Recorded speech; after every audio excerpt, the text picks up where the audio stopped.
앞에서 동기가 무엇인지에 대해서 공부를 하고 오신 거 맞죠? 그죠?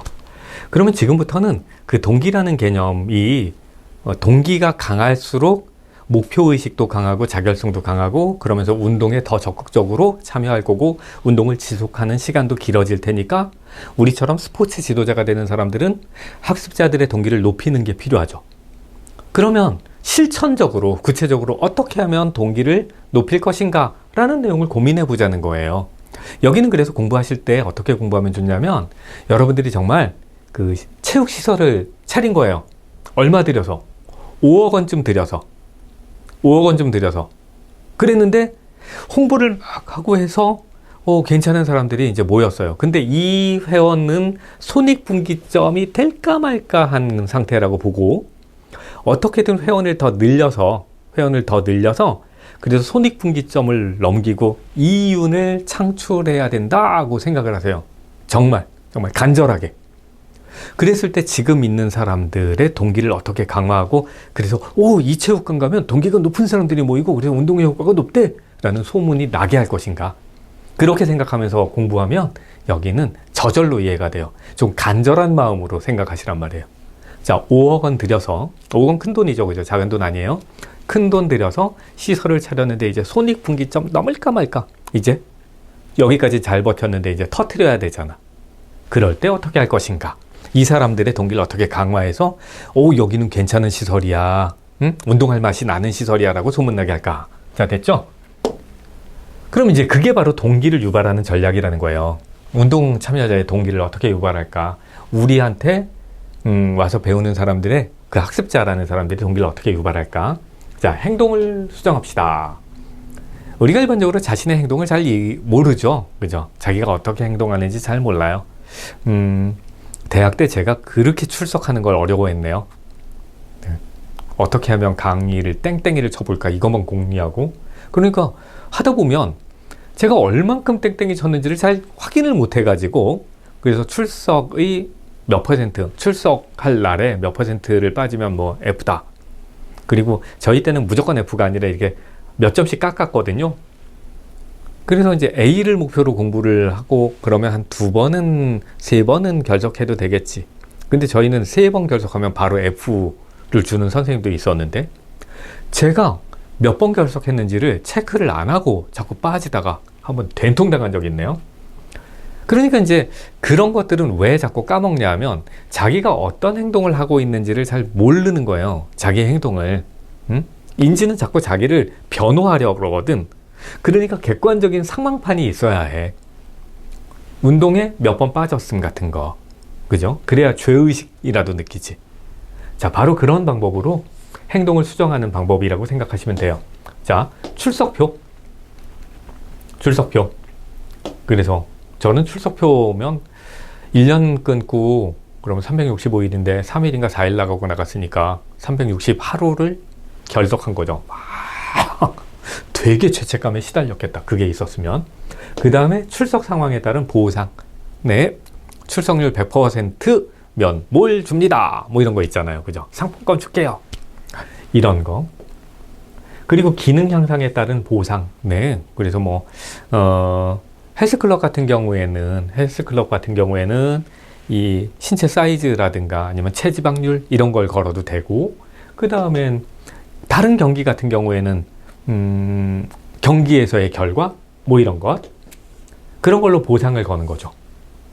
그리고 적절한 피드백을 제공 그때 오늘 왜 안 나와요? 제가 그 1년 끊었던 헬스클럽 말이에요. 처음에 등록할 때는 그 데스크에 있었던 여직원이 뭐라 그랬냐면 저희는 출석 안 하면 바로 전화 드려요. 네. 그러면서 저한테 또 선생님한테는 제가 직접 전화할 거예요. 뭔가 나를 관심 있어. 제가 이 나이에 그 데스크에 있는 그 분하고 뭔가 썸을 타거나 이런 거 생각도 하죠. 저 결혼도 했는데. 그런데 이제 이 사람은 나에 대해서 특별한 관리를 해주겠다고 하는구나, 그런 약속을 하는구나, 거기에 이제 약간 감동을 받았어요. 근데 웬걸 361일을 결석했는데 한 번도 전화가 안 와, 문자 하나가 안 와. 뻥이었던 거죠. 자, 어쨌든 그러합니다. 네. 적절한 피드백이 필요한 것 같아요. 그런 거 하시라고요. 나중에 시설 운영하실 때. 그 다음에 인지를 수정하자. 그러니까 논리적으로 이거를 파해해버리자는 거예요. 운동 안 하겠다는 사람들을. 원칙에 맞는 목표 설정. 되게 동기가 약한 사람들이 무모한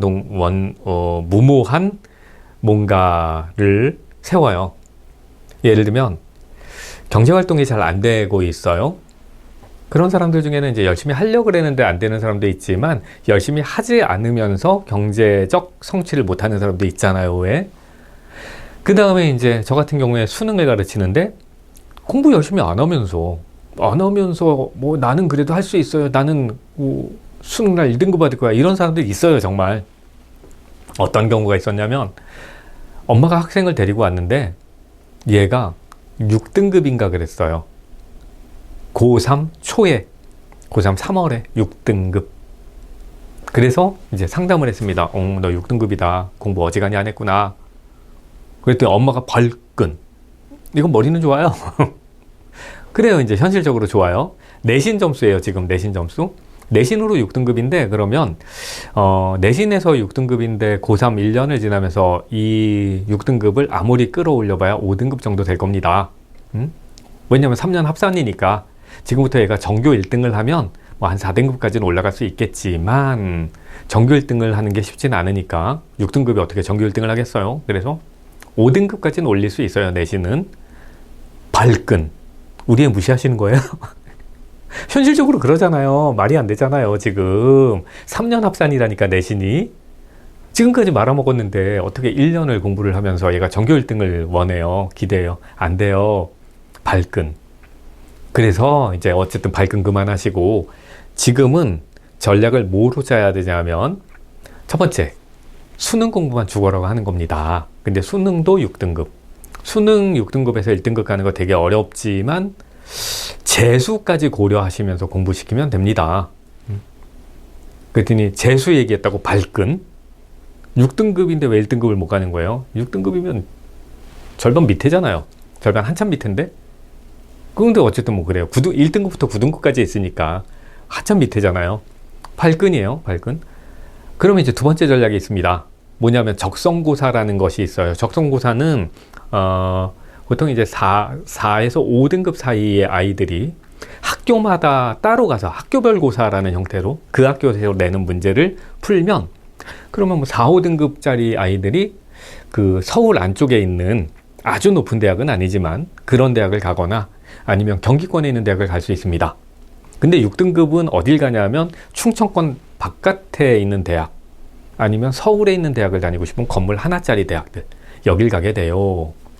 발끈.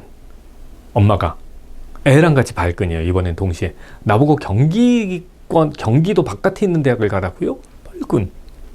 이도저도 싫으면 학교 그만두고 재수한다 생각하고요. 그러면서 검정고시 준비하시면 됩니다. 그러면 내신 다 날아가는 거고 그냥 수능 점수로만 갑니다. 학교는 다녀야지 발끈. 그러면 이런 사람들이 정말 6등급, 7등급의 사람이 대학을 서울에 있는 대학, 서울에 괜찮은 대학이요. 뭐 서울대, 연대, 고대 말고 뭐 성균관대, 한양대 이런 거 말고 그러면 건국대, 동국대, 홍대 뭐 이런 데는 갈까요? 못 가요. 그런데 그거 이상의 목표를 잡는 거예요. 그러니까 얘는 동기가 약한 거야. 이 친구는요.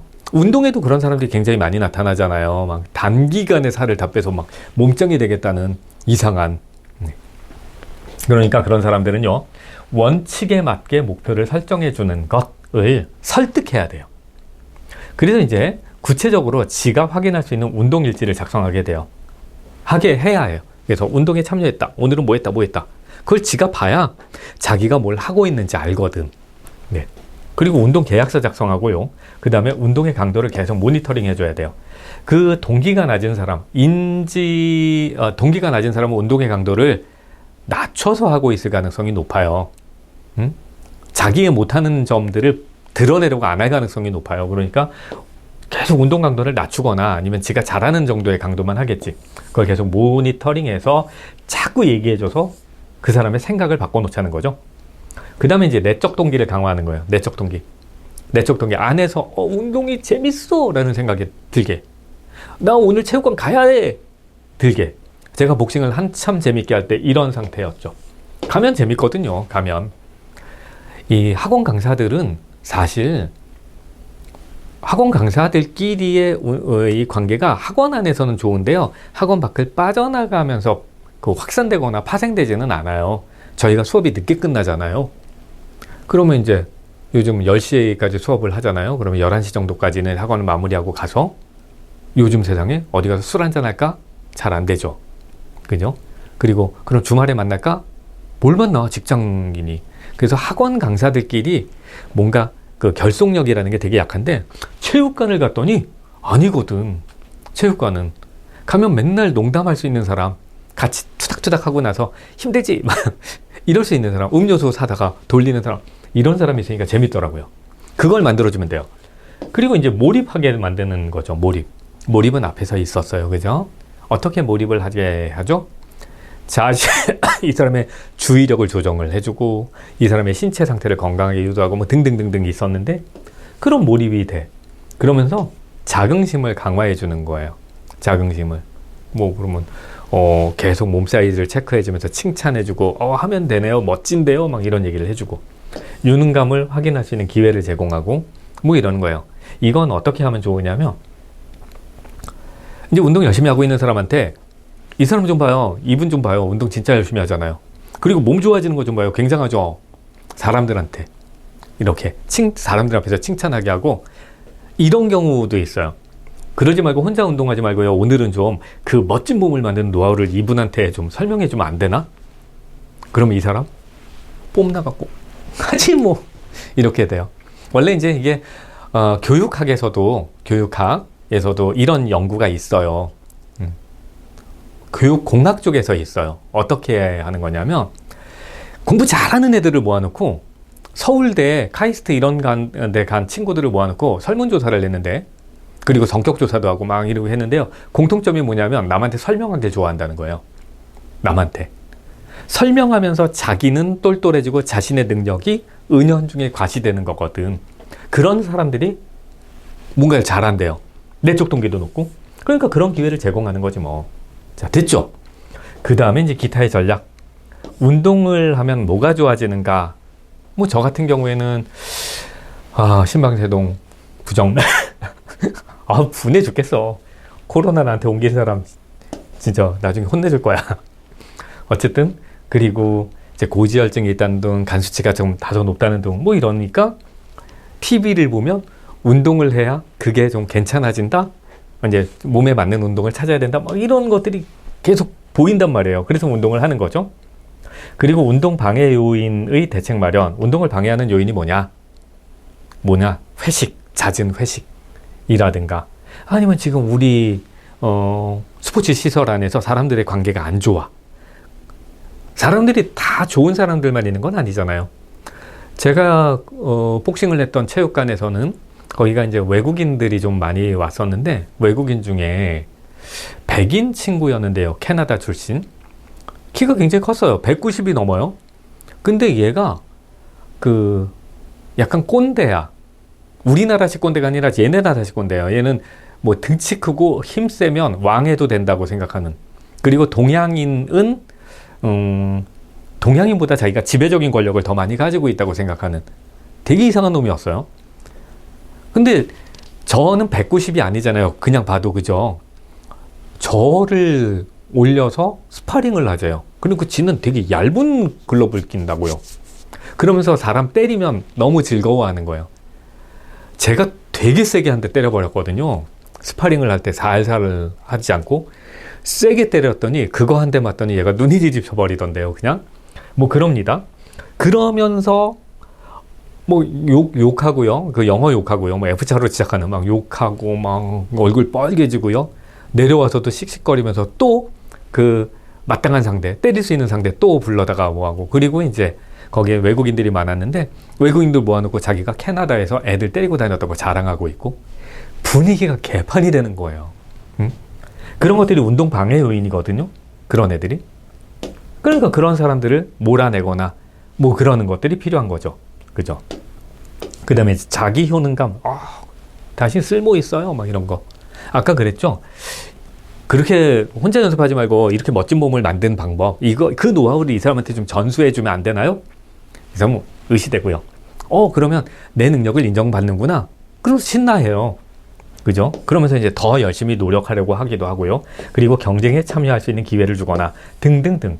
이런 것들이 어떤 사람의 동기를 유발할 수 있는 좋은 방법이 된다는 거예요. 자, 그러면 이제 여기까지는 어려운 게 없고, 아까 날개에서 있었던 얘기들, 그런 얘기도 여기서 약간 관련이 있었습니다. 여기는 어렵진 않아요. 그러니까 항상 여러분들이 직접 시설을 운영을 할 때 어떤 전략을 쓸 것인가, 그걸 가지고 고민하시면 돼요. 그 다음에 이제 지금부터 하는 내용은 앞에서부터 했던 내용들을 실전에 적용할 때 주의할 점, 조심할 점이라고 생각하고 읽어주시면 조금 편합니다. 공부하실 때. 동기를 유발합시다. 그러면 무동기, 외적 동기, 내적 동기 중에 내적 동기가 등위가 가장 높고, 내적 동기가 강한 사람이 운동에 더 열심히 참여할 것이다. 그리고 그 성과가 좋을 것이다라는 건 충분히 예견 가능하죠. 그죠? 그러면 이제 그랬을 때 보상을 어떤 방식으로 주는 것이 가장 동기를 높일까라는 겁니다. 그러면 이제 보상이 통제적 역할을 할 때라는 거예요. 보상이 통제적 역할을 해요. 보상이 수행자에게 통제로서의 역할을 하면, 예를 들면 어떤 경우냐면 외적 보상 같은 경우예요. 외적 보상을 줘요. 그러면 내가 좋은 성적을 거두면 그러면 상을 받는구나가 처음에는 좋은데, 그렇게 되면 이 상 때문에 운동을 하는 것이 되는 거지, 내 자체에서 우러나온 어떤 즐거움이라든가 만족감 때문에 운동을 하는 것이 아닌 상태로 변해버릴 수 있어요. 제가 중학교 때 공부 못하면 되게 맞았어요. 두들겨 맞고요. 저 팬티만 입고 쫓겨난 날도 있어요. 겨울에 기말고사 성적표 나왔는데 우 몇 개 있다고 팬티만 입고 쫓겨난 적이 있죠.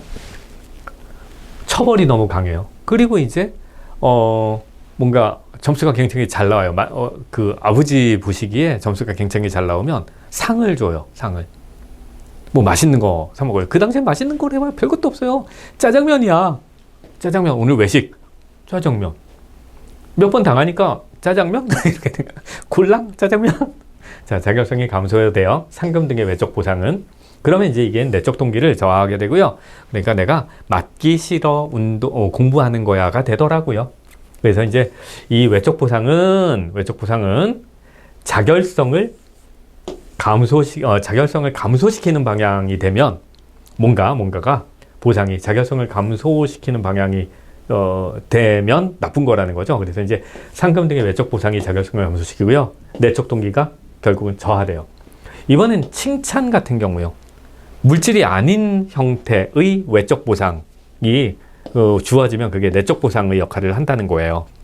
물질이 아닌 것들은 그럼 자결성이 증가돼요. 칭찬 많이 해주는 거. 칭찬은 고래도 춤추게 한대요. 그렇게 되면 이제 내적 동기가 높아진대요. 그러니까 여러분 나중에 외적 동기 주는 거 필요하긴 해요. 저도 성적 올라가면 내가 뭐 하나 해준다, 뭐 이런 식으로 약속을 해요. 아이들하고. 학원 차원에서. 그러긴 하지만 진짜로는 칭찬을 많이 해주는 것이 가장 효과가 좋은 것 같았습니다. 그 다음에 이제 보상이 정보적 역할을 하는 경우가 있어요. 보상이. 그러면 상을 줬어. 상을 줬더니 이게 내가 잘한다는 신호구나. 아니면 처벌을 줬어. 그러면 이제 처벌과 동시에 아니면 부정적인 이제 피드백을 주는 거죠. 너 지금 계속 잘못한다. 뭐 이런 식으로.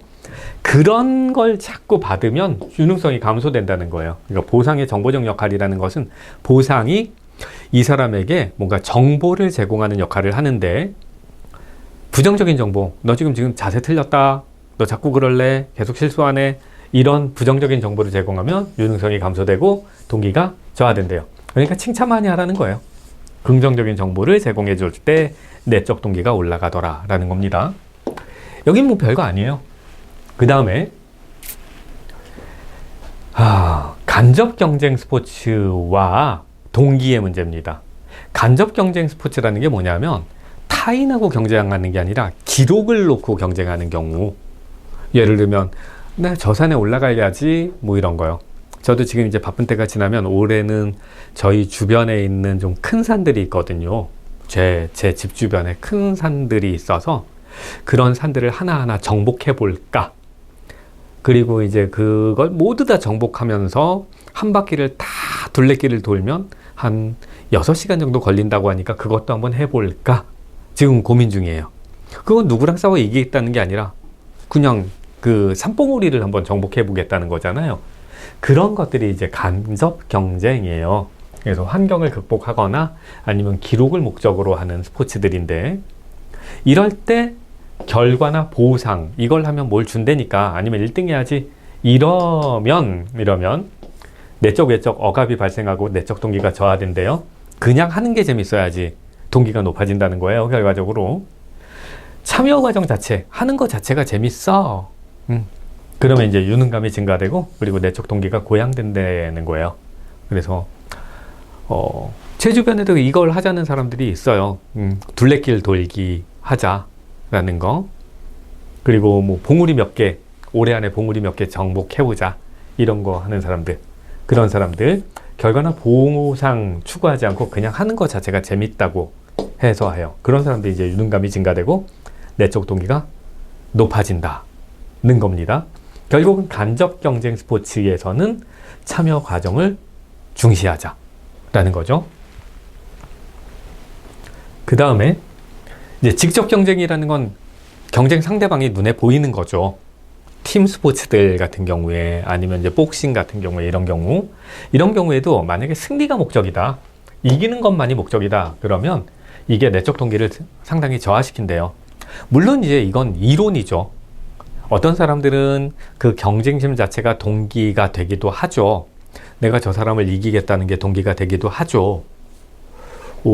복싱장에서 만난 사람 중에 주로 이제 학교에서 애들 때리고 다니는 아이들, 그런 아이들이 올 때가 있거든요. 그런 아이들은 정말 때리는 것이 목적이에요. 이기는 것이 목적이에요. 승리가 목적이에요, 걔네들은. 그러니까 걔네들은 누구한테 지고 못 살기 때문에 지고 나잖아요. 그러면 더 열심히 운동을 하는 경우도 있긴 해요. 하지만 일반적으로는 내적 동기가 저하된대요. 일반적으로는. 스포츠 참가 자체가 재밌는 사람들이 훨씬 더 오랫동안 운동에 참여한다는 거예요. 저 같은 경우에 저는 권투를 하지만 그냥 권투가 재밌어서 하는 거지, 누구 때리려고, 누구한테 이기려고 하는 건 아니거든요. 그래서 이제 꾸준히 열심히 한 거죠. 자, 유능감 증진돼요. 그래서 제가 연습하고 있는 혹은 스파링 하는 걸 찍어서 와, 나 동작 예뻐졌는데 막 이런 걸 보는 것이 재밌는 거죠. 그럼 이제 내적 동기가 높아진다는 거예요. 자, 별거 아니죠, 그죠? 여기는 공부하실 때 그래서 항상 앞으로 내가 시설을 운영하는데 내 시설에 온 회원들 아니면 학습자들을 어떻게 관리하면 동기를 높일까라고 생각하면서 이렇게 하면 되는구나, 이렇게 해야지 머릿속에 잘 들어갑니다.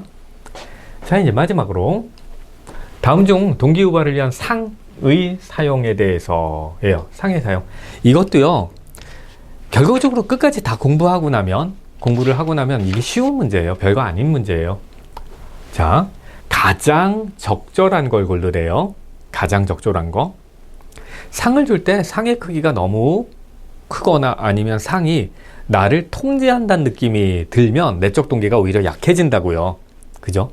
내 유능감, 내 실력을 증명했구나라고 해서 상을 받으면 좋은데, 줄 테니까 해, 상 줄 테니까 해 라는 느낌을 받기 시작하면 내적 동기가 약해진대요. 그래서 상의 규모는 어느 정도 커야 돼, 그리고 참여자들을 조정할 수 있어야 돼 라는 이 문장은 그래서 틀린 게 돼요. 이건 제가 풀어드릴게요. 그 다음에 상은 그것을 받는 사람의 능력 자체를 인정해주는 일종의 상징적인 거, 물질적인 것보다 상징적인 거, 이런 것이 기왕에 상을 준다면 그것이 좋다라는 건데, 자, 요건 잠깐만 한번 놔둬봐요. 더 답이 아닌 걸 골라볼게요. 참여자가 자발적으로 흥미를 느껴서 하는 일에도 반드시 상으로 보답하라고요? 반드시? 그러면 상의 의존증이 생겨요. 상의 의존증이. 제가 그런다니까요. 제가 중학교 2학년 때 나 이번에 1등 했는데 왜 상을 안 주지? 그때부터 이제 저희 가세가 좀 기울기 시작해서 짜장면도 못 먹을 정도로 가세가 기울기 시작했는데 왜 안 주지? 이제 1등 안 해도 되는 건가? 네, 반드시 상으로 보답하면 동기가 낮아질 수 있어요. 참여자의 능력 향상에 늘 주의를 기울이고 늘 강조해서 상을 준다. 능력이 향상될 때마다 상을 주잖아요. 그러면 상에 의존증이 생긴다니까요. 적당히 줘야 돼요. 그래서 이제 간헐적으로 주라는 말이 있어요. 상은 간헐적으로. 오늘 기분이다. 너무 멋지다. 이런 식으로 간헐적으로 매번 향상될 때마다 상을 주잖아요. 그럼 상을 안 줬을 때가 문제가 되는 거예요. 상을 안 줬을 때. 연애랑 되게 비슷한 거예요. 이건. 네. 이뻐 보일 때마다 남자친구분들, 남자분들, 연애 상태에 있는 남자분들이요. 이건 뭐 결혼하신 분들은 이미 다 알고 있는 내용일 테니까. 연애 상태에 있는 남자분들은 자꾸 뭘 주고 싶어 하죠. 그죠? 그게 우리의 동물적인 본능이래요. 동물들도 수컷들은 암컷에 잘 보이려고 암컷의 호감을 사기 위해서 암컷이 좋아할 만한 것들을 계속 물어다 바친답니다. 까마귀 같은 것들은 반짝거리는 금속 물질들 갖다가 바치고요. 그리고 뭐 예쁜 깃털 모아다가 바치는 애들도 있대요. 계속. 자, 그게 우리한테 욕구가 있어. 그런데요, 그럴 때마다 여자친구가 예쁠 때마다 자꾸 상을 주잖아요. 예쁜 걸 사주고 그러다 보면 나중에 걷잡을 수 없는 상태가 될 때가 있습니다. 조심하셔야 됩니다. 그래서 간헐적으로, 선물은 아주 간헐적으로, 네. 특정한 기념일마다 이렇게 주는 거지. 아무 때나 시도 때도 없이 주면 별로 좋지 않아요. 물론 여자친구가 있을 때지. 언젠가 생기겠지. 자, 그래서 이제 그거랑 똑같아요. 참여자의 능력 향상에 늘 주의를 기울일 필요 없어요. 그런 부담을 느끼는 경우도 있어요. 저 같은 경우가 그럽니다. 자꾸 보고 자꾸 참견질하면 그만 좀 해요 이래요. 저는. 그래서 이제 이런 경우에는 답이 가장 합당한 건 요걸 거예요. 자, 여기 있는 선지들은요, 우리 교재에 있는 내용들을 실전에 적용해서 공부를 했는데 그래도 한 번 더 적용해야 되는 내용들이잖아요. 그러니까 이건 잘 이해해 두세요. 얘는 이 개념들이 또 시험 문제 나올 수도 있거든요. 자, 날개에 뭔가 있어요. 날개에 뭔가. 동기 이론의 외적 보상, 저쩌고 있고요. 목표와 보상의 관계. 그러면 결국은 적절한 보상은 선수의 적절한 보상은 유능감을 높인다. 목표를 달성하지 못했는데도 보상을 주면, 그러니까 이거는 위로의 의미가 담긴 보상이잖아요. 그럼 유능감을 낮춰요. 제 상 주면서 상이 하나 남나 보다. 이러면서 상을 받게 된대요. 그리고 적절한 수준의 보상이 필요하다. 외적 보상의 크기는 선수의 유능감과 자결성에 영향을 줘요. 너무 커도 너무 낮아도 안 돼요. 성취입의 큰 보상은 오히려 자결성을 낮춰요. 네.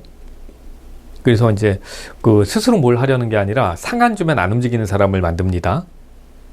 그리고 좋은 퍼포먼스에 대한 칭찬이 필요해요. 칭찬이. 그게 가장 좋은 방법이다 라는 겁니다. 자, 그 정도예요.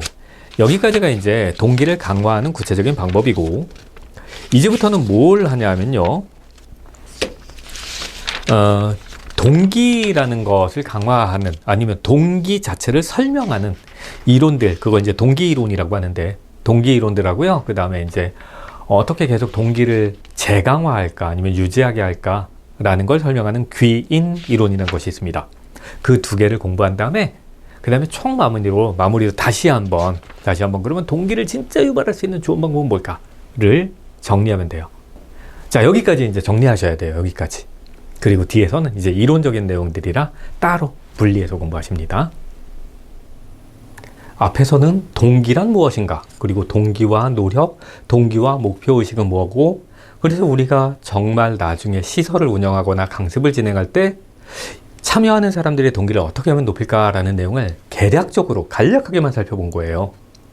그런데 예전에는 그런 쪽에서 시험 문제가 많이 나왔지만 요즘은 아주 구체적인 이론 자체를 묻는 경우가 많아지고 있어서 실제로는 지금부터 공부하는 내용들이 어려워요. 그리고 이런 내용들을 꼼꼼하게 기억하지 않으면 시험을 망할 수도 있어요.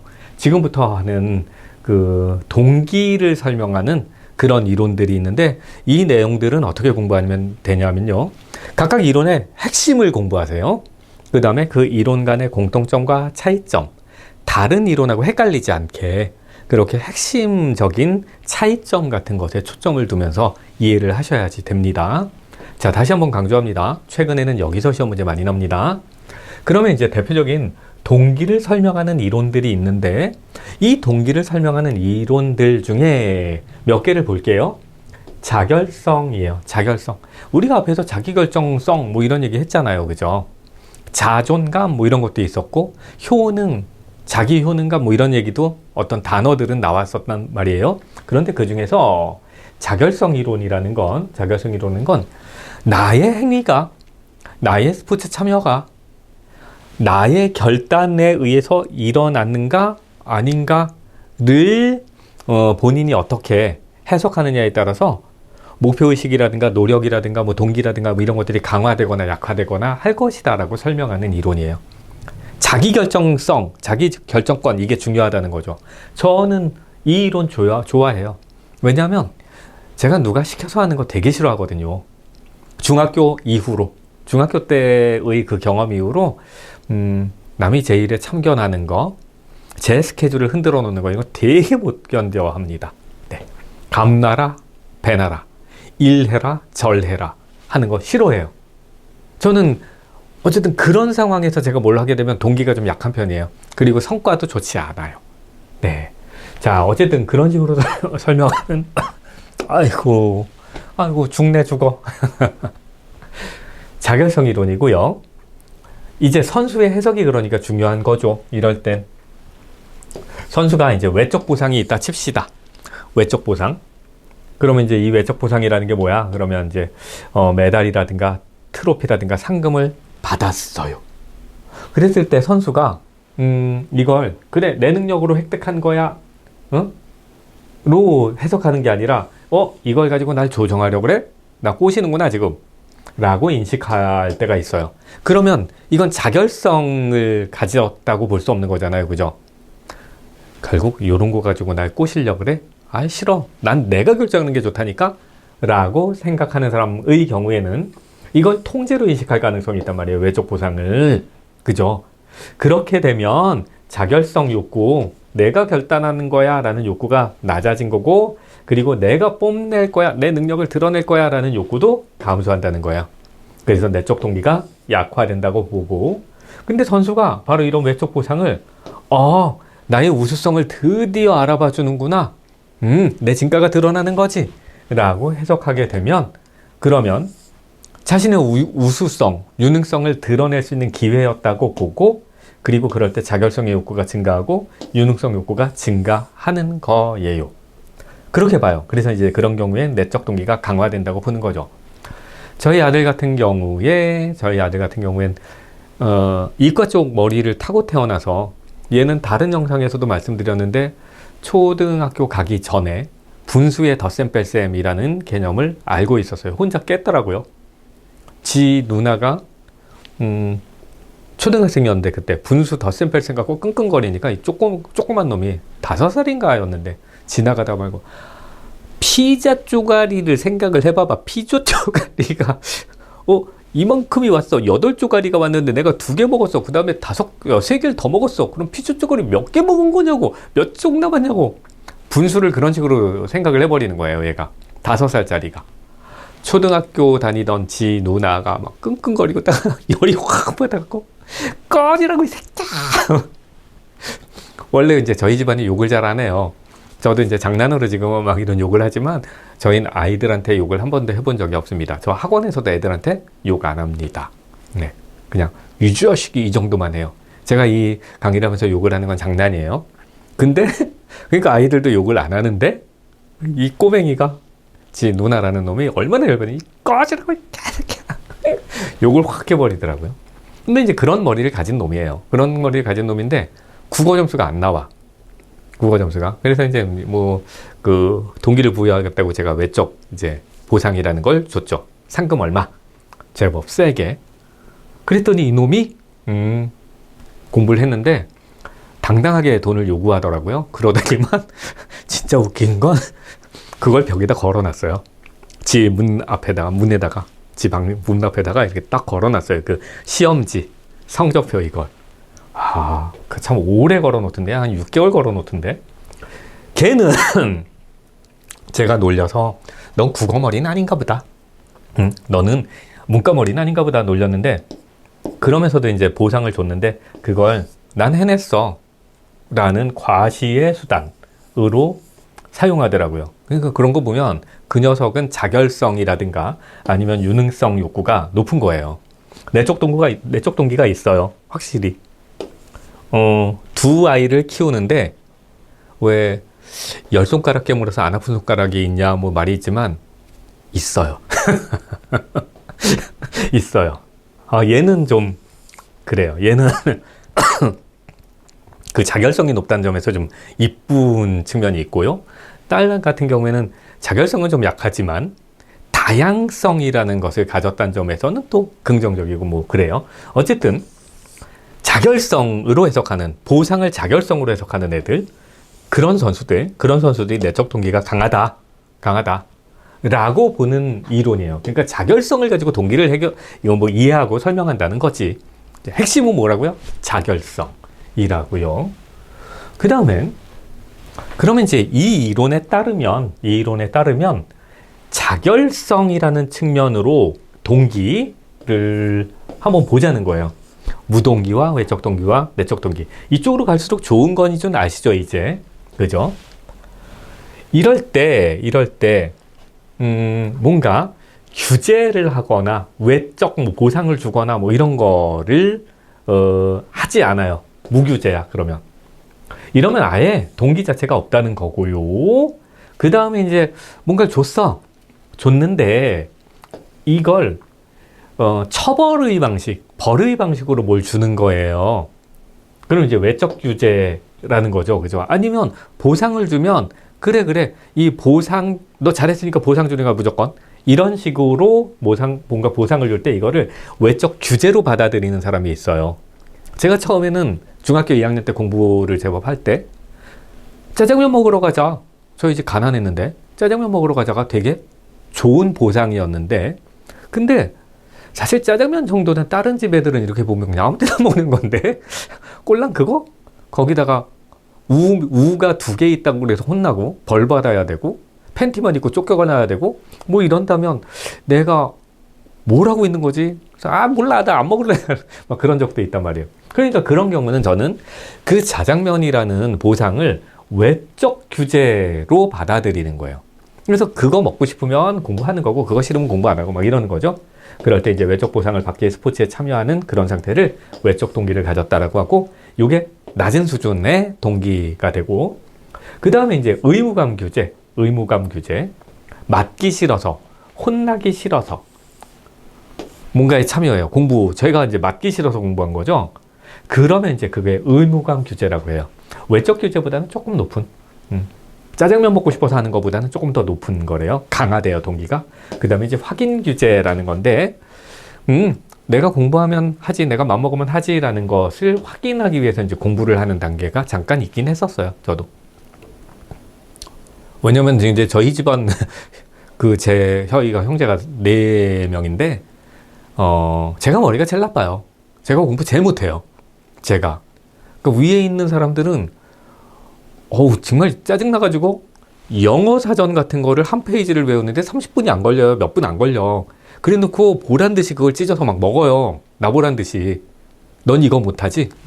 너는 이걸 이 시간 동안 못하지? 그럼 왜 찢어 먹냐 하면, 난 이 영어 사전을 다시는 안 봐도 돼. 이런 걸 뽐내려고 내 옆에서 먹고 막 그런다니까요. 근데 저는 그런 머리가 아니에요. 저는 시간도 많이 걸려. 외우는데. 그런데 이제 그 사람들에게 맞서서 나도 할 수 있어. 응? 할 수 있어. 그래서 나도 나 때문에 자장면을 먹으러 갈 거야. 막 이러면서 이제 내 능력을 확인하려고 참여했을 때도 있었어요. 그런데 여기까지도 외적 동기야. 이것도. 결국은 내 능력을 확인하고 싶어서 뽐내고 싶은 거예요. 뽐내고 싶은 거. 그러다가 이제 내적 규제. 내가 진짜 즐거움 자체를 추구하려고 참여하는 그런 거죠. 저는 그림이 그런 거였는데, 그림은 정말 잘 그렸었어요, 옛날엔. 지금은 이제 손이 무뎌져서 잘 못 그리는 건데, 옛날엔 그림을 진짜 잘 그렸는데요. 그러면, 내가 뭘 하는 것 같거든요, 이걸. 그림 그릴 때만큼은 진짜 몰입이 돼서 시간 가는 줄 모르고 그리고 하고 나면 막 사람들이 와와와와 막 이러고요. 항상 제가 그리면 학교에 막 이렇게 덕지덕지 붙어 있고요. 뭐 그런단 말이에요. 그래서 이제 참여하는 거예요. 그게 재밌어서. 이게 내적 동기인데 이건 누가 상 주지 않아도 돼요. 상 주지 않아도. 누가 워워워 저절로 와와와 했지만 그러지 않아도 괜찮아요. 이렇게 보면 내가 봐도 잘 그렸는데 막 이런 생각이 드는 거예요. 그러면 이제 즐거웠고 바로 그럴 때 자결성이 가장 높아진다. 그래서 이 사람은 자결성, 이 동기의 수준에 따라 자결성이 결정되는 거고, 그죠? 또 자결성에 따라서 동기가 영향을 받는다 라고 설명하는 거예요. 그게 동기 이론 중에 자결성 이론이에요. 사람 이름은 있죠, 그죠? 사람 이름이 있는데 뭐 윌스라든가 캠벨이라고 있는데 몰라도 돼요. 시험장에서 사람 이름 나오면 사람 이름 지워요. 어차피 안 외울 거잖아, 사람 이름들. 그죠? 사람 이름 외울 거면 이성 친구의 기념일을 외우는 거예요. 아니면 이성 친구의 아빠나 엄마의 뭐 기념일을 외우는 거예요. 그게 훨씬 더 도움이 돼요. 응? 그런데 이제 시험장에서 자꾸 사람 이름이 영어로 나오니까 그럼 또 각성 높아지는 거잖아. 그래서 사람 이름은 무시해도 된단 말입니다. 아주 중요한 몇 명 빼고는. 자, 사람 이름 외우지 말라는 거고요. 그 다음에 날개를 보니까 외적 보상이 자결성에 영향을 줘서 결과적으로 인간의 내적 동기를 높이거나 낮출 수 있다. 보상은 자결성에 영향을 준다고 보는 이론. 그죠? 그리고 그걸 통제하려고 상을 주는구나, 아니면 통제하려고 벌을 주는구나 라고 생각하게 되면 자결성이 낮아지는 거고, 동기가 낮아지는 거고, 그 다음엔 내 우수성을 확인할 수 있는 기회였어, 그래서 내가 상을 받은 거야, 뭐 이런 식으로 해석하게 되면 동기가 높아진다 라고 본다는 거예요. 그 다음에는 이 이론은 내적 동기가 그러니까 되게 중요하다는 거죠. 내적 동기를 가장 중요하게 본다는 거고요. 자결성이라는 개념은 지금 얘기했잖아요. 내 결단으로 내가 행위한 것이다 라고 생각하는 인식이라고요. 그것도 옆에 있죠, 그죠?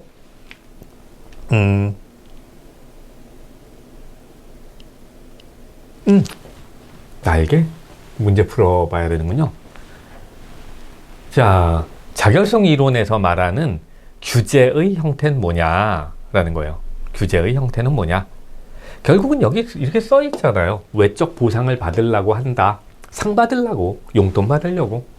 그것이 원동력이고 외적 보상을 얻기 위해서 스포츠에 참여한다면 이 사람은 어떤 규제에 묶여 있는 것인가? 무규제는 아니죠, 그죠?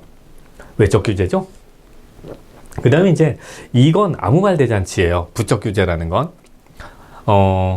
부적 규제라는 건 뭔가를 빼버린다고 할 때 보통 심리학에서 부라는 말을 씁니다. 심리학에서도 그러고 교육학에서도 그러고요. 그리고 사회학에서도 나오는 개념이에요. 그러니까 부적이라는 개념은 다른 데서 많이 나오는 개념이에요. 그럼 뭘 빼는 규제다. 그러면 빼는 방법은 두 가지가 있어요. 싫어하는 걸 빼주는 것도 있어요. 그런 이제 부적 보상이라고 해요. 싫어하는 걸 빼면 좋잖아요. 싫어하는 걸 빼면 예를 들면 아이들 오늘 수업 하루 휴강 얼마나 좋아하는데요. 저도 좋아해요. 제가 이 나이에도 세미나를 하러 갔는데 막 다음 주 세미나인데 지루해 죽을 것 같은데 세미나가 연기됐습니다. 그러면 와 오늘은 온라인 세미나입니다. 우와 부적 보상, 그죠? 그 다음에 이제 부적 처벌할 수도 있죠. 그 사람이 좋아하는 걸 빼버리는 거야. 그러면 처벌로 작용하죠. 그렇게 뺄 때 부적이라는 말을 씁니다. 그럼 부적 규제는 뭘 빼면서 규제하는 거니까 이제 아시겠죠? 그 다음에 이제 내적 규제는 뭔지 알겠죠, 그죠? 내 스스로 자결성 때문에 가지게 되는 그런 규제들일 거예요. 답은 그러니까 요거네. 외적 보상이니까 요걸 봐도 답은 맞출 수 있겠다. 맞죠? 자, 여기까지. 그 다음에 이제 다차원이에요. 다차원 동기. 조금 전에는 외적으로 오는 보상들을 어떻게 해석하느냐에 따라 동기가 달라진다는 건데, 그러니까 동기가 외적 동기와 무동기, 그 다음에 외적 동기, 그리고 내적 동기, 이렇게 동기가 한 3개 정도 있다고 보는 거죠. 그런데 우리의 동기들을 보면 3개만 있는 것 같진 않아요. 동기가 굉장히 여러 개가 있어요. 저도 제가 뭔가를 의욕을 가지고 참여하고 도전하고 할 때 보면 단 1개 혹은 2개만의 동기 때문에 그러지는 않는 것 같더라고요. 자, 그래서 이제 동기를 더 더 잘게 나눠보자는 거예요. 이 다차원 동기는 굉장히 차원이 여러 개로 나뉘어져 있고, 그러니까 여기는 이제 등위가 있는 거죠. 그죠? 동기의 순위가 있는데 그 중에 그렇게 동기를 여러 개로 나눌 수 있어서 다차원인데, 그 중에 가장 좋은 동기, 가장 사람을 열심히 참여하게 하는 동기는 뭐며, 그 다음에 그러지 않은 동기는 뭐냐, 이렇게 한번 생각을 해보면 돼요. 그러면 뭐예요? 요 정도가 내적 동기겠네요. 그죠? 앞에서 봤던 자결성 이론에 따르는 내적 동기고, 요게 외적 동기가 될 거고요. 이게 무동기일 것 같아요. 그러니까 그 자결성 이론이라는 걸 더 스포츠 상황에 참여하는 사람을 분석해 본 다음에 더 세분해 보자는 거죠. 여기서부터 갈까요? 무동기? 인간 행동에 아무 영향을 주지 못하는 동기예요. 이건 뭐 아무것도 안 해요. 그냥 무더운 여름날에 누워갖고 소파에서 디글디글 하고 있는 그런 사람들 있잖아요. 살을 뺄 생각도 없고, 운동을 해서 건강을 회복할 생각도 없고, 뭐 그런 사람들이 있더라고요. 저는 주변에서 가끔 보거든요. 그런 사람들을. 오직 맛있는 걸 먹는 것만 좋아하는데, 근데 먹는 것만 좋아하고 운동이라든가 뭐 이런 것에 대한 의욕이 없어서 살이 엄청나게 쪄요. 근데 그걸 관리를 안 해요. 그래서 관리를 하는 게 좋지 않아요 라고 이렇게 조언을 하면 그걸 잔소리로 듣는 사람들이 있더라고요. 그러니까 이제 제 문제가 아니니까 저는 뭐 그런 아무것도 없고요. 그러니까 이제 운동을 같이 하자 그러면 능력도 없고요. 그리고 그 운동을 어떻게 잘해야지 뭐 이런 것도 생각 안 하고요. 그리고 운동하다가 힘들면 그냥 바로 중단하죠. 그게 이제 무동기. 이번엔 외적 동기. 강요. 엄마한테 이렇게 강제로 끌려오는 아이들, 체육관에 살 빼라고.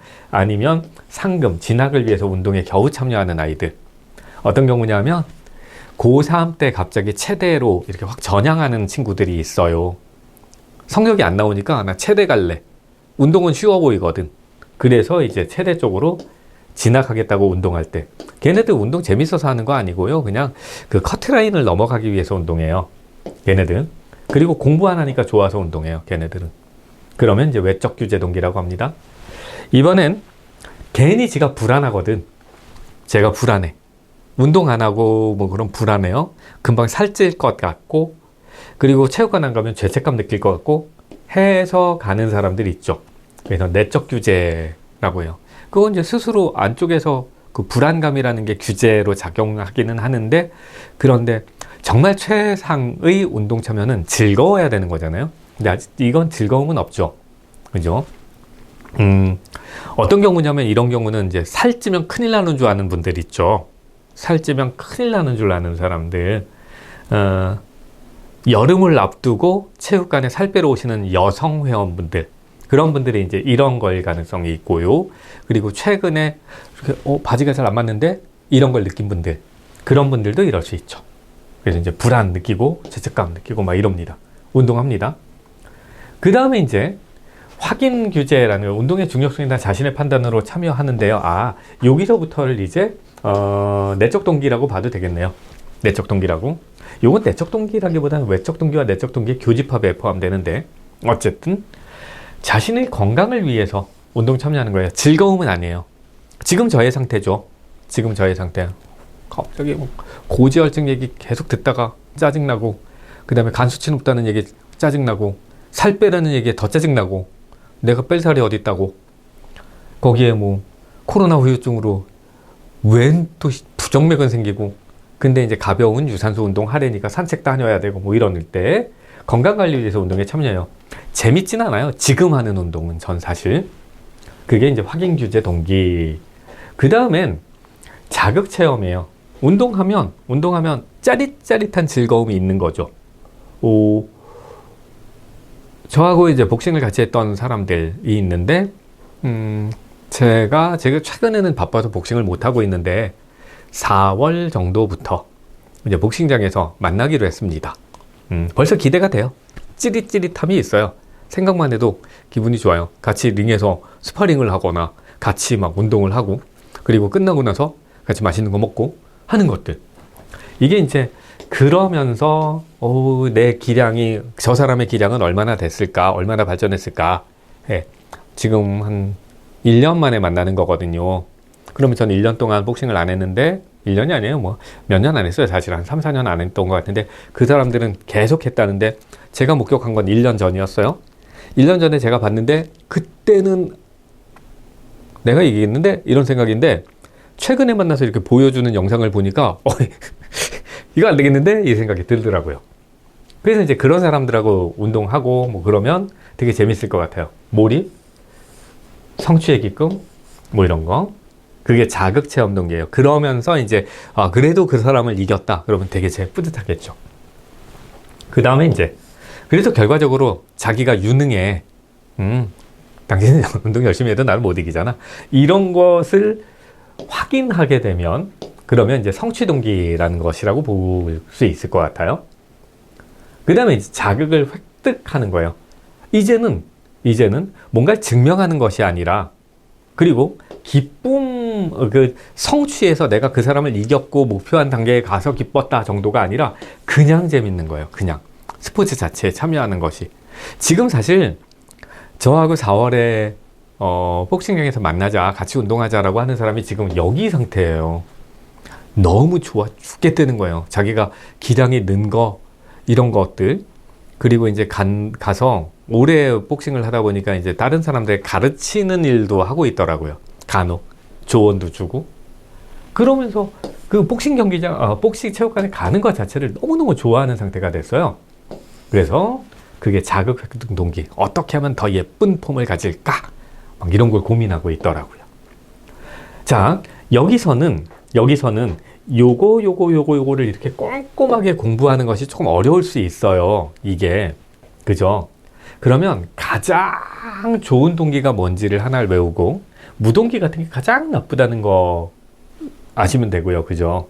그 다음에 이제 내적 동기는 어디까지가 내적 동기인지 이렇게 구분해 보고요. 요거는 내적 동기와 외적 동기 이렇게 걸쳐 있는 걸로 봐도 돼요. 그 다음에 요만큼의 외적 동기, 무동기. 이런 식으로 잘라가면서 기억하시면 조금 더 나아요.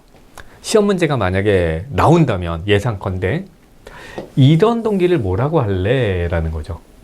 이런 동기를 뭐라고 할래? 그러면 이런 것들은 나중에 자극 체험 동기하고 되게 헷갈려요. 그죠? 그냥 스포츠 자체가 좋아. 그러면 자극 획득. 그 다음에 내가 목표한 걸 이뤄냈어. 그리고 나는 이제 그걸 이루기 위해서 몰입했어. 몰입 자체가 좋은 거야. 그러면 이제 자극 체험이에요. 됐죠? 그리고 스포츠 참여해서 내 성과를 이뤘고 그리고 나는 그래서 유능감이 드러나서 유능감을 뽐낼 수 있어. 그럼 동기는 뭔게? 그러면 성취 동기. 이런 식으로 구분하시면 됩니다. 아직까지 이게 문제는 나오진 않았지만 나온다면 그렇게 나오겠죠. 자, 다차원 동기. 날개를 보니까 인간의 동기를 내적 동기와 외적 동기란 이원화된 구조가 아니라 굉장히 다양한 단계로 나누었고, 그래서 뭐 등등등이고 무동기라는 개념까지 하나를 더 넣고, 그 다음에 인간의 운동 참여는 내적 동기와 외적 동기란 단순한 이원적인 원인이 아니라 보다 다양한 차원이 작용한다. 우리가 운동에 참여하는 건 단지 외적, 내적 아니면 무동기 이런 건 아니다 라는 거죠. 그래서 이제 다양하다는 얘기가 나올 것 같아요. 시험 문제 나오면. 그러면 다차원 동기 이론이라고 하면 됩니다. 그 다음에 이제 유능성 이론이에요. 유능성 이론. 유능성 동기 이론이라고도 하고요. 유능성 이론이라고도 합니다. 그러니까 유능하다라는 걸 뽐내보는 거예요. 유능함. 나는 쓸모 있어. 이건 이제 자기 효능감이라고도 말할 수도 있어요. 이걸 유능감이라는 건 자기 효능감이거든요. 한마디로 하면 내가 자기 효능감이 뭐예요? 자기가 어딘가에 쓸모 있음을 증명해 보였을 때 우리가 뿌듯해야 하잖아요. 저 같은 경우에 최근에 가장 뿌듯한 건 뭐냐면 아이들 괜찮은 대학 보냈을 때요. 괜찮은 대학을 보냈을 때. 그리고 제가 여러 가지 전략과 전술을 사용하죠. 사실 이제 교육공학이라는 것을 전공했던 이유도 바로 그런 이유고요. 어떻게 하면 그 교환을 제대로 만들고 교육 프로그램을 어떻게 강화할까, 내 학원에서 뭐 이런 것 때문에 공학을 전공하겠는데 그 공학은 너무 이론적인 내용이라 실제 적용하기는 좀 잘 안 맞는 부분들이 있긴 해요. 예? 그런데 그럼에도 불구하고 저 나름 전략을 세웠는데 얘가 성적이 올라가고 최근에는 음악을 하던 친구인데 이대에 합격했어요. 이대에. 얘가 되게 불안을 많이 느끼는 아이였는데 그래서 저는 얘 대학 못 가면 어떡하지? 혹시 나 때문에 성적이 안 올라간 건 아닐까? 막 걱정했는데요. 마지막에 이대를 붙은 거예요. 그래서 저 울컥했잖아요. 걔랑 같이 울었잖아요. 손잡고. 우와. 제가 좀 잘 울거든요. 응? 그리고 이제 그 친구 엄마가 찾아오셨고, 그래서 엄마랑 또 셋이서 같이 손잡고, 우와. 워낙 친한 아이라. 그러면서 이제, 내가 아직은 능력 있는 강사였지. 얘를 잘 이끌었지. 드러나는 거예요. 그게. 그런 것들이 이제, 내가 쓸모 있어. 내가 능력 있어. 이런 거거든요. 그걸 자기 효능감이라고 해요. 그 자기 효능감하고 상당히 유사하다라고 보면 됩니다. 하터라는 사람이 하터. 자, 유능성 동기 이론. 결국은 유능감을 증명할 수 있는 계기가 많아지면 많아질수록 그러면 동기가 강화된다는 거예요. 그러면 우리가 유능성을 어떻게 확인하는데 하나는 목표가 뭐냐? 목표를 잘 달성해내면 그러면 유능성이 확인될 거 아니에요? 그죠? 그 다음에 이제 내가 내 일을 결정해. 내가 스스로 결정했어. 그러면 이제 자기 통제거든요. 그게 이런 세 가지 요인들이 다 갖춰졌을 때 우리가 유능하다라고 볼 수 있다는 거죠. 그죠? 그러니까 내가 결과가 아니라 목표를 지향한다는 건 그 결과를 이루어 나가면서 내가 어떻게 달라지고 변했고 노력했고를 확인한다는 거거든요. 그게 목표 지향이라는 거예요. 결과 지향이란 말이 나오면 결과 지향은 내가 상을 받았어. 내가 1등 했어. 그것만 중요하게 여기는 거고 다시 목표 지향은 뭐라고요? 거기까지 가는데 내가 이런 과정을 거쳤어. 이런 노력을 했어. 이런 걸 중요하게 여기는 사람들이 있는데 그런 사람들을 이제 목표 지향적이라고 해요. 그렇게 목표를 지향하면서 운동에 참여할 때 그 다음에 그 운동을 내가 결정해서 참여하는 거야. 자기 통제가 강할 때. 그리고 그런 걸 통해서 이제 유능성이 확인되는 거예요. 그럴 때 유능감이 향상되는 거고 그럴 때 이제 내적 동기가 향상되더라 라는 거예요. 이건 잘 보면 시험 문제 내기가 참 좋아요. 그죠? 왜 좋아요? 여기 보면 이렇게 돼 있거든. 뭐야? 이렇게 돼 있거든요. 자, 유능감에 영향을 주는 요인들이 뭔가? 이렇게 문제 내기가 참 좋잖아요. 그죠?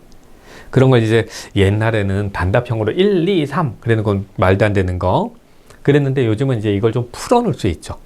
예를 들면 결과보다 목표를 지향하는 사람이 유능성을 더 많이 가질 것이다 거나 유능성을 확인하는 계기들이 많아질수록 유능감은 확대될 것이다 거나 스스로의 문제를 스스로 해결하려고 한다. 스스로 해결했다라는 인식이 강해질 때 유능감이 상승할 것이다. 이렇게 나올 수도 있겠지. 무슨 말씀인지 알겠죠? 그러면 이제 내적 동기가 강화되니까 자 이제 여러분들도 나중에 체육관 같은 걸 운영할 때 그 학습자들 아니면 선수들 이런 사람들의 유능감을 향상시킬 땐 항상 이 목표를 지향하는 결과가 아니라 목표를 지향하는 그런 목표 지향성 그 다음에 이제 유능성을 확인할 수 있는 기회를 계속 주는 거예요. 계속 네가 와서 다른 애 설명해봐라 아니면 네가 시범 보여라 뭐 이렇게 그 다음에 이제 오늘은 네가 어떤 목표를 세울 건지 네가 결정해봐. 그래서 훈련 스케줄을 네가 짜고 뭐 완성해봐. 뭐 이런 기회를 마련해 주거나 그렇게 해서 내적 동기를 강화할 수 있다더라 라는 겁니다. 자, 유능성 동기 이론. 유능감을 신체적, 사회적, 인지적 범주로 분리할 수 있는 다차원적 동기로 설명합니다. 얘도 다차원이란 말이 나와요. 그래서 유능성이라는 건 목표를 추구하는 정도가 얼마나 강하는가, 그래서 그 과정을 잘 버티는가, 뭐 이런 거요. 그 다음에 유능성에 대한 자각, 그러니까 자기 효능에 대한, 자기 능력에 대한 자부심이 얼만큼 있는가. 그리고 통제감, 이거 누구의 결단으로 이걸 하게 된 일인가. 이런 인식들 때문에 유능성에 영향을 받게 되고, 그 다음에 이 세 가지 요소가 높으면 높을수록 내적 동기가 높아진다고 보는. 네. 그래서 이제 이 이론에 따르면 어떻게 하면 이 사람의 그 동기를 높일까? 그러면 유능감을 확인할 수 있는 길 마련해 줘야죠. 그러니까 작은 승리들을 마련해 줘라. 이런 게 있어요. 이거는 이렇게 교육학에서도 써요. 이 이론은. 뭐냐면 아직 자신감이 많이 부족한 친구들은요, 쉬운 문제부터 풀리는 거예요. 맞았어. 조금 단계를 올려요. 맞았어. 단계를 올려. 맞았어. 오, 잘한다. 오, 잘한다. 계속 난이도를 높여가는 거죠.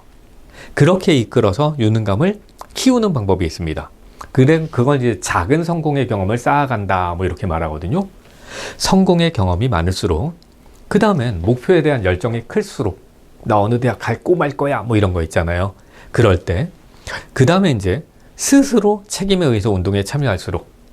근데 여기가 이제 학생들은 좀 어려워요. 학생들 같은 경우에는 되게 부모님한테 등 떠밀려서 학원을 오거나 하는 경우가 많죠.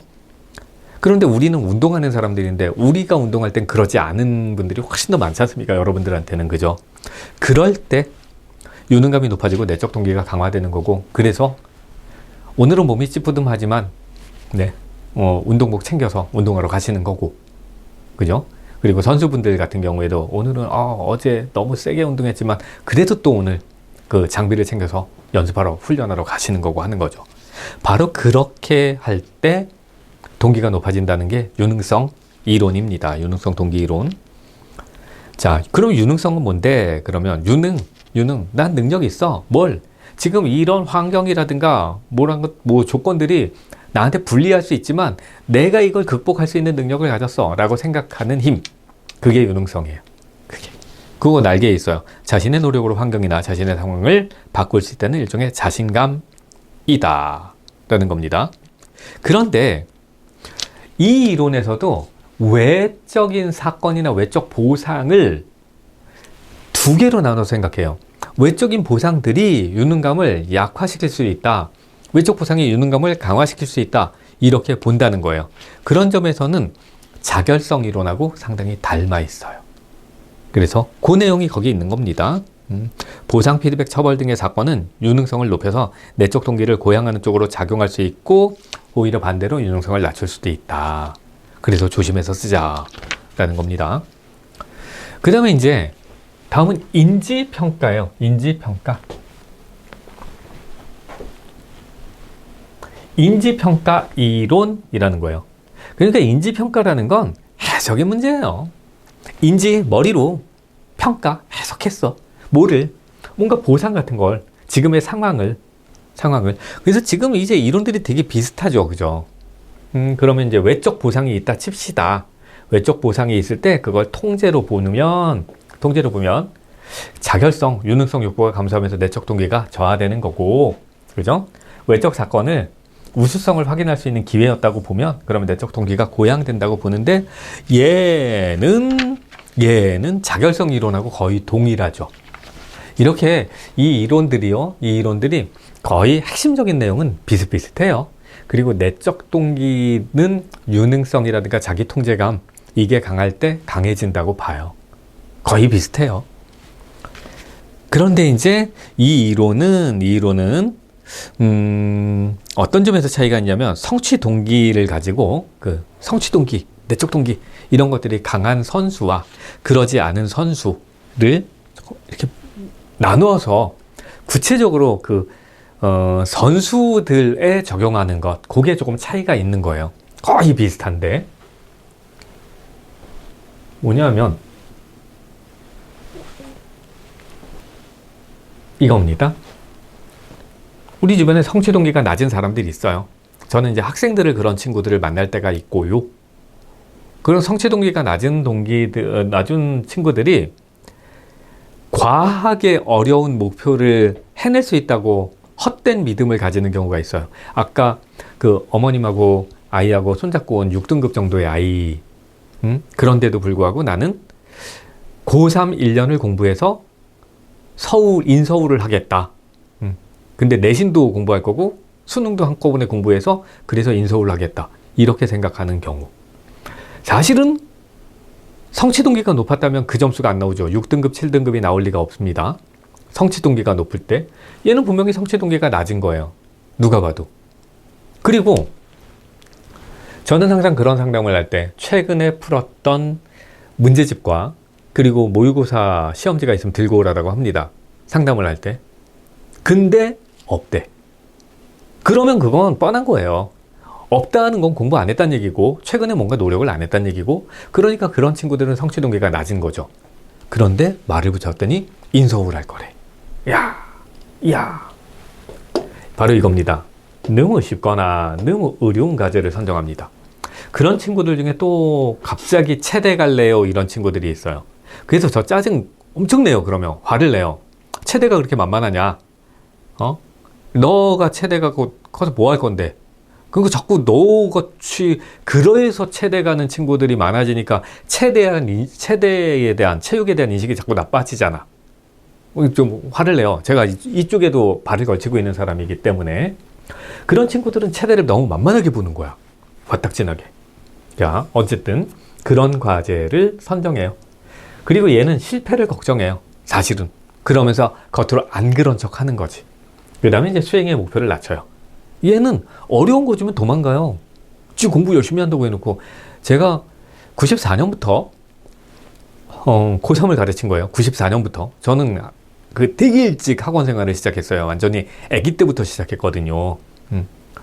그런데 지금까지 경험상 그런 사람들, 성취 동기가 낮은 학생들은 더 높은 수준의 문제를 안 풀려고 해요. 지가 제일 잘했던 수준의 문제만 풀려고 해요. 그럼 이제 성취 동기가 낮은 선수를 생각을 해봐요. 선수거나 아니면 운동 선수들을 생각을 해봐요. 복싱장을 갔는데 저거 바보같이 처음에 그 거울을 보면서 시키면 시키는 대로 그 동작만 계속 하고 있었단 말이에요. 계속 그거만. 그런데 저보다 진도가 빨랐던 사람들이 있어요. 빨리빨리 막 다음 진도로 넘어가고 저는 그래도 여기에만 있었어요. 그랬는데 그 사람들이 이제 뭐가 어떤 점에서 저랑 좀 많이 차이가 났었냐면 어떤 사람하고 저하고 스파링을 시키는 거예요. 이 코치가 8개월째인가? 아니다. 3개월, 4개월째였군요. 그때쯤에 이제 적당히 하고 스파링 한 번만 해봐요, 제발. 그래서 8개월 했다는 사람한테 스파링을 붙이는 거야. 그런데 저는 제가 되게 많이 맞을 줄 알았는데요. 안 맞았어요. 제가 이겼어요. 원사이드하게 이겼고요. 되게 많이 때리고 왔어요. 저 한 대도 안 맞았어요. 그 코치한테 내려와서 씩씩거리면서 스파링 안 한다는데 왜 자꾸 시켜? 그랬더니 이길 줄 알았어요. 그러는 거예요. 이길 줄 알았어요. 왜냐면 처음에는 바보인 줄 알았겠죠. 거울 보고 3개월 동안 계속 이러고만 있으니까. 근데 그 자세가 점점 반듯해지고 괜찮아지고 하는 게 보여서 아직도 어설프지만 저 사람은 이길 것 같아서 한번 해봤어요. 그러더니 이제 그랬어요. 근데 문제는 그 8개월 했던 사람이 진보가 안 되는 거야. 그 사람이. 왜냐하면 3개월이면 사실 생초보잖아요. 8개월도 생초보인데. 그런데 저보다 훨씬 더 잘하고 빨리 한다고 생각했는데 저한테 지고 나더니 했던 동작만 하거나 진짜 해괴한 동작을 막 연습하는 거예요. 8개월 때에 영상, 복싱 영상들 아주 수준 높은 영상의 선수들의 영상을 보고 와서 그거 흉내내고 있다고 막 하면서 이상한 동작, 타이슨 동작을 막 흉내내고 있고 이러더라고요. 진보가 전혀 안 됐어요. 그 사람이. 그런 경우들이 있더라고요. 운동하는 사람들 중에. 자, 성취 동작가 높지는 않은 거야. 그냥 남보기에 그럴싸해 보이고 싶어하는 욕망만 있는 거죠. 그죠? 그래서 이런 사람들은 누가 지켜보면 수행이 저조해져요. 누가 지켜봐 버리면, 지켜보고 있어 버리면. 왜? 자신의 실력이 드러나는 결과를 원치 않으니까. 자, 그러면 이제 이런 사람들은 내적 동기가 약한 거죠. 성취 동기가 진짜 높은 사람 봐요. 김연아 선수 같은 사람들. 난 김연아 선수 진짜 멋진 것 같아. 최고인 것 같아요. 최고. 이 사람은 성공에 대한 관심이 높잖아요. 이런 사람들은. 과제 성향 목표, 과제를 이뤄내겠다. 네. 저는 피겨의 용어는 잘 모르지만 무슨 악셀을 해내겠다. 그게 목표잖아요. 그리고 도전적인 과제, 어려운 과제를 선정해서 그걸 연습하고요.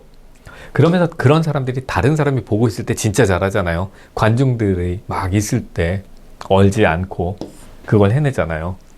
그게 성취 동기가 높은 사람이에요. 항상 그래서 이런 사람들은 더 높은 과제를 높여가요. 이거 낮은 사람들 잘하는 것만 계속 한다니까. 잘하는 것만. 더 높은 거 하려고 그러면 싫어해요. 학원에서 많이 봐요. 자, 어쨌든 성취 동기 높은 사람이 내적 동기가 높아진다 라고 보자는 거죠. 자, 인지평가 이론은요, 상당히 그 자결성 이론하고 닮아 있는데, 자결성 이론은 결국은 누가 결정해서 이 보상이 왔어? 뭐 이런 식으로 얘기하는가 하면 인지평가는 그걸 이 사람이 해석해에 초점을 두는 거예요. 똑같은 이론이에요, 사실. 근데 그걸 어떻게 생각하지? 근데 인지적으로 평가해라는 내용이 강하면 인지평가 이론이라고 하는 거고, 자결성 이론은 그냥 자결성에 대한 인식이 어떤가를 가지고 내적 동기가 강하다, 약하다, 뭐 이런 식으로만 나누는 거죠. 자, 그래서 이제 시험 문제에는 인지평가 이론하고 자결성 이론하고 크게 구분해서 나오지 않을 가능성이 있어요. 워낙 유사성이 커서. 자, 여기까지가 이제 동기를 어떻게 강화하는가, 동기를 어떻게 해석하는가에 따라서, 동기를 강화하는가 취소, 동기를 어떻게 해석하는가에 따라서 인간의 내적 동기, 아니다. 말이 자꾸 헛나와요. 제가 마음이 급해서. 지금 주어진 상황이나 아니면 과제나 보상 같은 걸 어떻게 해석하느냐에 따라서, 그리고 이 사람의 마음가짐이 어떤가에 따라서 동기가 영향을 받는다. 그래서 더 운동에 적극적으로 참여하거나 그러지 않게 된다를 설명하는 3가지 정도의 이론을 본 겁니다. 자, 그럼 이제 이 이론들의 구분을 조금 해보시고, 말씀드렸죠? 자결성 이론하고 인지평가 이론은 큰 차이는 없어요. 그 다음에 다차원적으로 이해하자라는 이론이 있었다는 거죠. 그걸 잘 구분하시고 이제 시험 문제 빠지지 않고 나오는 이론으로 가는 거예요. 그게 뭐냐면 귀인이라는 거예요. 귀인. 원인 찾기 이런 겁니다. 자, 그걸 보러 가겠습니다.